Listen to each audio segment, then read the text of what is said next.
সে ছিল একজন মানুষ। সে এতজনের কাছে কিভাবে এত বিপদ মনে হলো?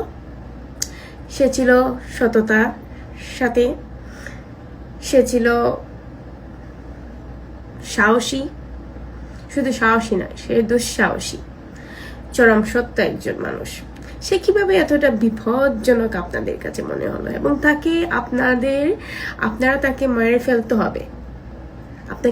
আপনারা কেন তাকে মেরে ফেলতে হবে?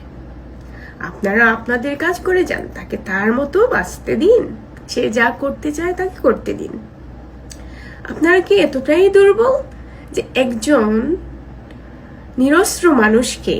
নিরস্ত্র এবং সৎ মানুষকে এতটাই বিপজ্জনক লাগলো আপনাদের কাছে যে তাকে পৃথিবী থেকে নিশ্চিহ্ন করে দিলেন, তাকে বা তার সন্তানকে বাবাহারা করে দিলেন, স্বামীহারা?